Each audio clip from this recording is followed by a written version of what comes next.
नमस्कार दोस्तों, मैं हूं संजीव त्रिवेदी। चुनाव अगर देश में होते हैं तो उसे करवाने वाली जो बॉडी होती है उसकी भूमिका इतनी महत्वपूर्ण हो जाती है कि आपके ज़िले में अगर किसी डीएम, एसपी या फिर उसके नीचे भी किसी अधिकारी ने गड़बड़ी की तो उस वक्त राज्य सरकार फैसले नहीं लेता है, चुनाव आयोग फैसले लेता है। पूरे देश में जब लोकसभा चुनाव होते हैं तो चुनाव आयोग के पास अधिकार होता है कि वो किसी भी अधिकारी को किसी भी पद से हटाकर दूसरे अधिकारी को उस पद पर बिठा दे। किसी राज्य में चुनाव होता है तो ये चुनाव आयोग की जिम्मेदारी होती है कि कोई भी मतदान कराने वाला अधिकारी अपने आपे से बाहर होकर कोई पक्ष न लेना शुरू कर दे, और अगर ऐसा लेता है वो तो फिर उसे तुरंत वो रास्ते पर लाता है, उसके ऊपर एक्शन और कार्रवाई हो जाती है। आप सोचिए कि एक बड़ा जो काम दिया गया है चुनाव आयोग को, देश में चुनाव कराना है, एक बड़ी जिम्मेदारी जो चुनाव आयोग के पास है, उसको निष्पादित करने के लिए जो शक्तियां दी गई हैं वो भी कम बड़ी नहीं है, बहुत ताकतवर। और ऐसे में चुनाव आयोग कहा यही जाता है कि उसे वैसे ही निडर और निष्पक्ष होना पड़ेगा जैसे कि अदालतों से उम्मीद की जाती है। हमारे देश की अदालतों से जो उम्मीद है कि वो निडर रहे, निष्पक्ष रहे, कुछ उसी प्रकार की उम्मीद चुनाव आयोग से भी है। अब प्रश्न ये है कि इस बैकग्राउंड में चुनना पड़ेगा आपको उन लोगों को जो चुनाव आयोग को चलाते हैं। चुनाव आयोग को चलाने वाले लोग कहलाते हैं चुनाव आयुक्त, और 3 चुनाव आयुक्त होते हैं जिसमें से एक होते हैं मुख्य चुनाव आयुक्त, सीईसी, चीफ इलेक्शन कमिश्नर।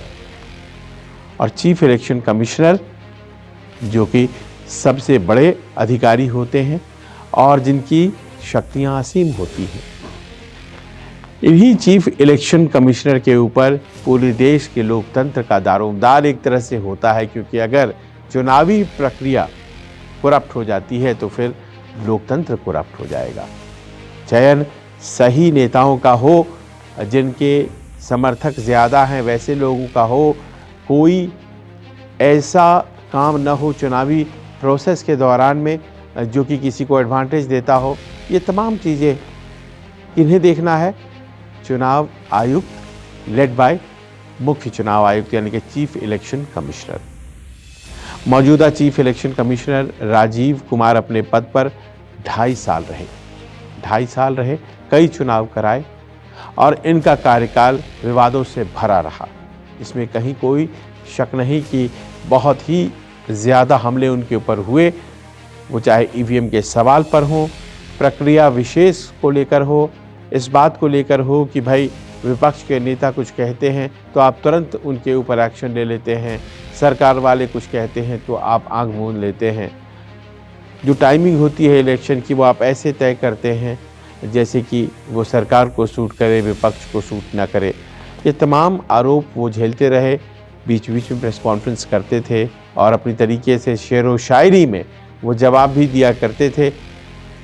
लेकिन आखिरकार उनके कार्यकाल का समापन होना था, समापन होने जा रहा है और मंगलवार 18 फरवरी उनके कार्यकाल का आखिरी दिन है। लाजमी है कि वहाँ एक नए मुख्य चुनाव आयुक्त की ज़रूरत है। अभी तक जो प्रक्रिया थी हमारे देश में उसके अनुसार मुख्य चुनाव आयुक्त कौन होते थे, तो जो चुनाव आयुक्त सीनियर मोस्ट होते थे वही मुख्य चुनाव आयुक्त हो जाते थे। लेकिन साल 2023 में नियम बदल गए। साल 2023 के जो नियम हैं जो सरकार ने बनाए हैं उसके अनुसार मुख्य चुनाव आयुक्त तो वो होंगे जिन्हें एक सिलेक्ट कमेटी चुनेगी। सिलेक्शन कमेटी, चयन आयोग एक चयन प्रक्रिया के तहत उन्हें चुनेगा और वही मुख्य चुनाव आयुक्त होंगे। वो हो सकते हैं कि चुनाव आयुक्तों से भी चुन लिए जाएं, जो इस वक्त काम कर रहे हैं चुनाव आयोग में, वो बाहर के भी हो सकते हैं और सीधे चुनाव आयुक्त, मुख्य चुनाव आयुक्त बना दिए जा सकते हैं उन दोनों से ऊपर जो काम कर रहे हैं। 65 साल तक काम कर सकते हैं जो लोग मुख्य चुनाव आयुक्त हैं और जो लोग चुनाव आयुक्त हैं वो 62 साल तक काम कर सकते हैं। अधिकतम जो लेंथ होती है सर्विस की चुनाव आयुक्त के तौर पर वो 6 साल की होती है। तो 2023 में जब ये नियम बन गए तो उसके बाद जाहिर है कि अब नए चुनाव आयुक्त के चयन के लिए बैठक होगी और वही बैठक आज थी। लेकिन वो बैठक मुख्य चुनाव आयुक्त का चयन कर पाई या नहीं कर पाई ये स्पष्ट नहीं है, पर अंदाज़ा यही मानकर चला जा रहा है कि सरकार के मन में जो होगा वो तय हो चुका होगा नाम। पर जब सिलेक्ट कमिटी है तो फिर सरकार की कैसे चलेगी, और यही तो सब कुछ पेच फंसा हुआ है। सिलेक्ट कमिटी है तो सही, लेकिन उसमें प्रधानमंत्री हैं, गृह मंत्री हैं और विपक्ष के नेता हैं। तो राहुल गांधी गए बैठक करने आज। राहुल गांधी ने बैठक शाम 5:30 बजे की थी। वो बैठक साउथ ब्लॉक, जो प्रधानमंत्री का कार्यालय कहलाता है, दिल्ली के रायसीना रोड पर, वहाँ पहुँचे। बैठक शुरू हुई और राहुल गांधी की तरफ से समझा जाता है, ये कहा गया कि देखिए ये 3 सदस्यीय कमेटी है, इसमें 2 लोगों की जो राय है वो ज़्यादा महत्वपूर्ण साबित होगी। मैं अकेला एक तीसरा व्यक्ति हूँ और मेरी राय कैसे साबित हो सकती है। और इसी प्रश्न को लेकर कि ये जो 3 मेंबर कमेटी सरकार के द्वारा बनाई गई है, हम लोगों ने सुप्रीम कोर्ट में एक मामला डाल रखा है। कांग्रेस के नेता है जया ठाकुर, उन्होंने डाल रखा है और उसकी सुनवाई होनी है 19 तारीख को, यानी कि बुधवार को। मंगलवार को कार्यकाल खत्म हो रहा है, सुनवाई होनी है 19 तारीख को। तो क्यों ना हम रुक जाएं, क्योंकि हम लोगों ने अपनी याचिका में तो यही कहा है कि ये 3 सदस्यीय कमेटी जो है, ये 3 सदस्यीय कमेटी अगर रहेगी तो फिर जाहिर है कि इसमें सरकार की ही चलेगी। और दरअसल ये दिसंबर 2023 में कानून बनाए हैं। मार्च 2023 के सुप्रीम कोर्ट के उस फैसले को कमज़ोर करने के लिए, जिसमें सुप्रीम कोर्ट ने फैसला दिया था कि कमेटी 4 सदस्यों की होगी और उस 4 सदस्य में उन्होंने प्रधानमंत्री जो अभी भी हैं, एक मंत्री अमित शाह जो अभी भी हैं, leader of opposition Rahul Gandhi जो अभी भी हैं, लेकिन चौथा नाम भी था और वो था चीफ जस्टिस ऑफ इंडिया, यानी कि भारत के मुख्य न्यायाधीश।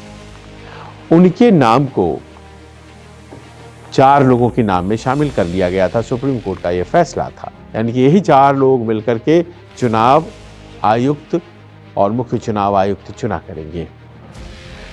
ये फैसला आया मार्च 2023 में। दिसंबर 2023 में सरकार ने नया कानून बना दिया। अब कानून बनाने का अधिकार तो सरकार के पास है। उसने कहा चीफ इलेक्शन कमिश्नर साहब नहीं रहेंगे, 3 लोग रहेंगे। प्रधानमंत्री रहेंगे, प्रधानमंत्री द्वारा नामित मिनिस्टर जैसे अमित शाह और लीडर ऑफ अपोजिशन जैसे राहुल गांधी, यही 3 लोग हैं। और आप जानते हैं 3 लोग वाला जो मामला है उसका विरोध किया कांग्रेस ने। कहा कि 3 लोग में तो 2 लोग सरकार के हैं, तो फिर बात कैसे बनेगी, फिर तो मैं जो भी कहूँगा मेरी बातें सुनी नहीं जाएंगी। राहुल गांधी का ये कहना था चीफ जस्टिस साहब को होना चाहिए। चीफ जस्टिस साहब को सरकार ने बाहर कर दिया। विरोध में जो मामला डाला गया सुप्रीम कोर्ट में, उसी की सुनवाई 19 तारीख को है, लेकिन 18 तारीख को रिटायरमेंट है। और ऐसे में राहुल गांधी बैठक छोड़कर बाहर आ गए। उन्होंने कहा इस बैठक का कोई फ़ायदा नहीं है, बैठक करके क्या मिलेगा हमें, क्योंकि आप चुन लेंगे। और सुनने में ये आया है कि ज्ञानेश कुमार, जो कि मुख्य चुनाव आयुक्त के ठीक नीचे चुनाव आयुक्त के तौर पर अभी फ़िलहाल काम कर रहे हैं, उनके नाम का चयन हो चुका है।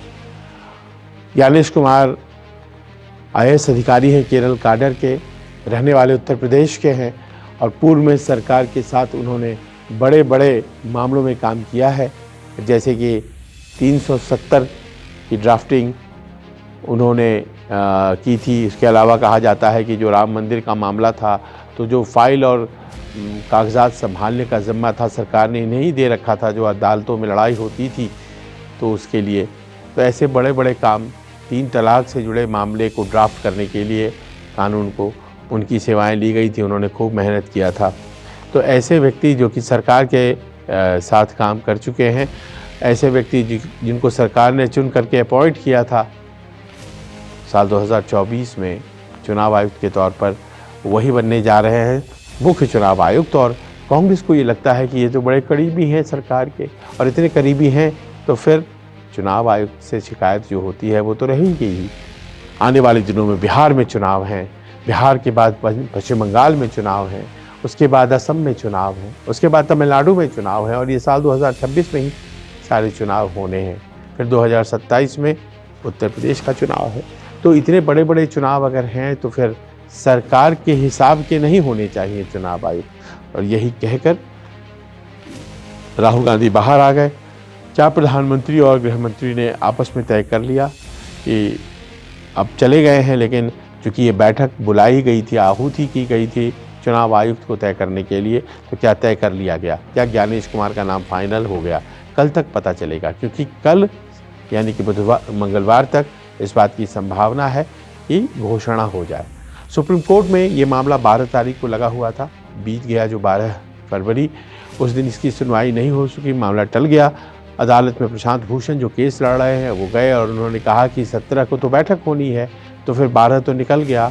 तो सुप्रीम कोर्ट ने उसे तुरंत 19 तारीख को लिस्ट तो किया, 19 तारीख को लिस्ट किया, 17 तारीख की बैठक थी, और कहा कि 17 को जो भी फैसले लिए जाएंगे वो हमारे विचाराधीन आ जाएंगे, अगर उसकी आवश्यकता पड़ी तो हम उसको बदल भी सकते। कुछ इस तरह की बात कही गई है। बहरहाल सुप्रीम कोर्ट का मामला अपनी जगह है।